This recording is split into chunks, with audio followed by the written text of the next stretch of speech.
This segment is not so much a lecture as a meta lecture or if you wish, a teaser. When one speaks about auction, the theory is so rich that it's very easy to speak about one-sided single good auctions and spend a lot of time on it. But one shouldn't forget that there are other types of auctions that are very interesting. And I just want to alert you here to examples of such auctions. So let's start with the multiple unit version of auctions. So imagine that I have not one widget to sell, but 10 widgets. So maybe I have 10 cameras for sale, and I put them on. And imagine, for example, a sealed bid auction. What would the bidding rules look here? You no longer specify only a price, you need to specify something else, for example, a price and a quantity. And so if you specify a price and a quantity, you might say, I want 3 cameras and I'll pay you $100 for the 3. But maybe you'd be happy to get also 4 cameras for the right price. For example, if you're willing to pay $100 for 3 cameras, perhaps you'd be happy to get 4 cameras for $110. Certainly for $100, you'd be happy to get 4 rather than 3 cameras. Or is it the case? And so one needs to specify these more complicated rules here. In general, the most general way to specify things in a sealed bid auction would be to specify what's called a schedule, a somewhat non-standard use of the term, but it's a whole curve that says for each price, how much am I willing to, how many units am I willing to buy for that price? And presumably, and this is not universal, but you might have a monotonicity rule. So that is, the higher the price, the smaller the number of units I might want to buy. One can definitely find counterexamples to this, but that would be a natural restriction in certain cases. Think now about an open outcry auction. So for example, think about the Japanese auction.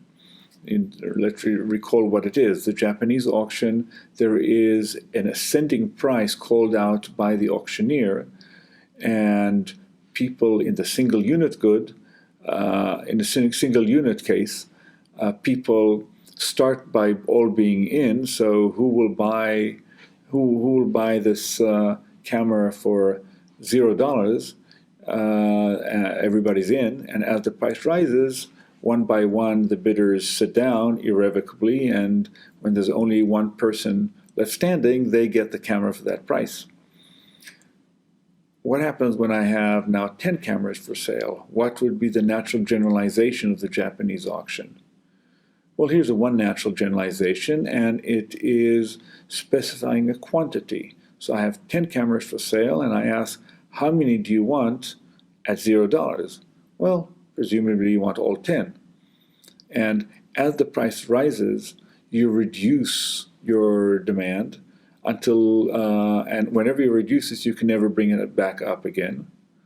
If it ever goes down to 0, then you're totally out of the game. And when does the auction stop? Well, as soon as the demand is less than the supply, you stop. So when the total demand by the agent at a given point is less than 10, we'll stop the auction. That raises an interesting question. What happens if, in a discrete case, when suddenly we went from a demand of 11 to a demand of 8, we stop the auction? What do we do with the 2 extra cameras? Well, there's an interesting topic for discussion. That illustrates some of the subtleties that come up when we go from a single unit to a multiple unit. A different class of auctions are special because they're motivated by specific applications. And ad auctions or advertising auctions are a good example. So we all have the experience of going to an online site, most famously Google, and doing, for example, a search, getting our search results, hopefully accurately reflecting the relevance of the sites to us. But then on the right, we have these sponsored links. And these are links that advertisers paid to give to us.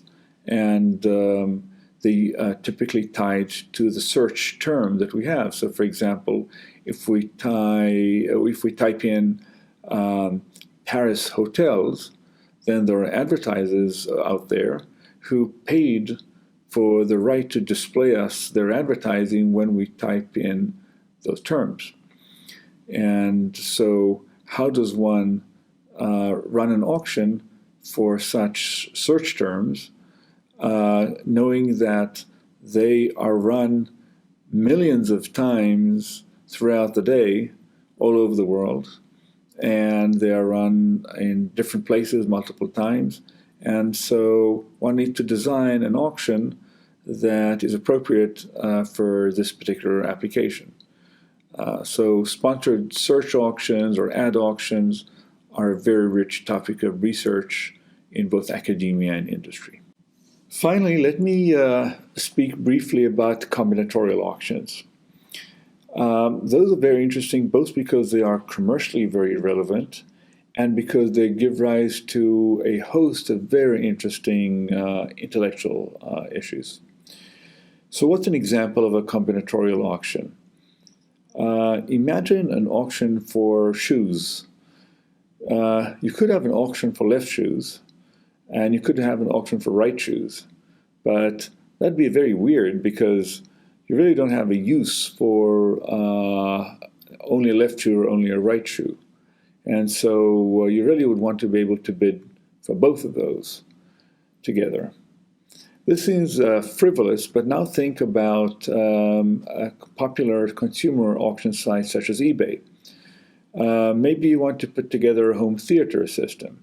So you need a television, you need a DVD player, and maybe you need some other items that go along to make a home entertainment system.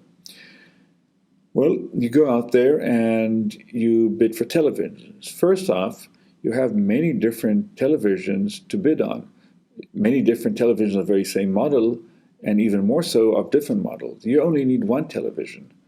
So here you are, you have these two televisions that you're bidding on, but you don't want to get both of them.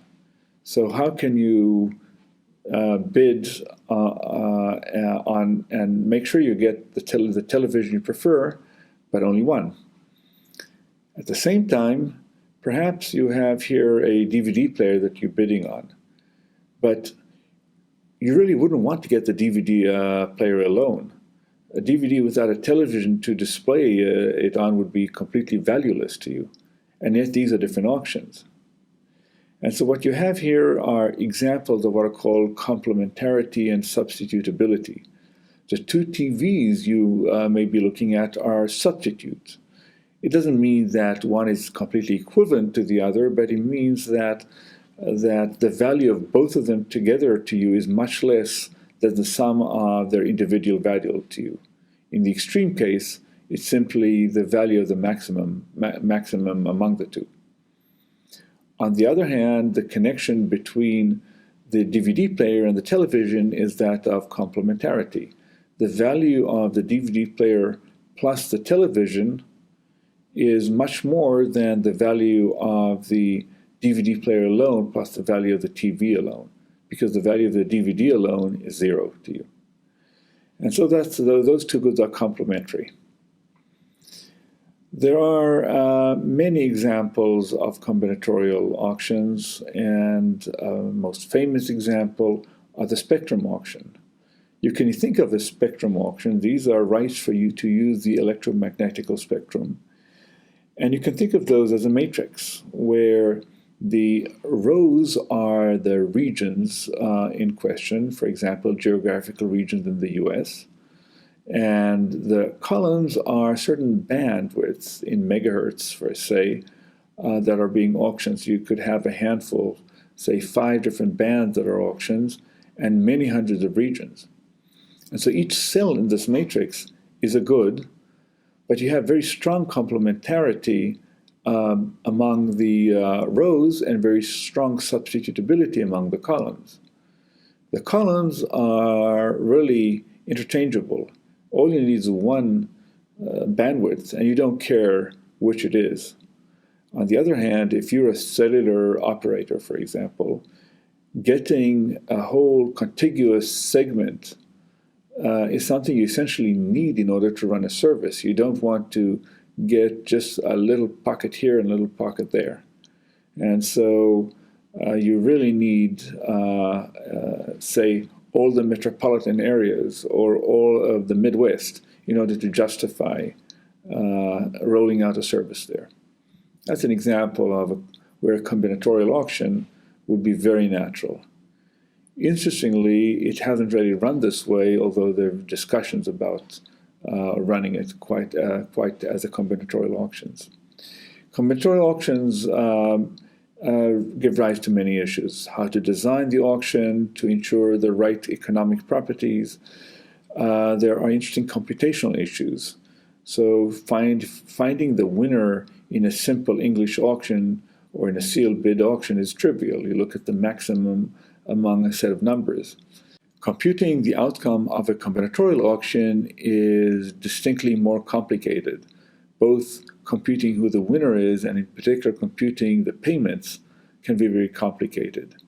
In the technical language, the so-called winner determination problem is what's called NP complete, which means that it's an agreed upon difficult problem to compute, and there's been a literature about how to do it in a practical manner nonetheless.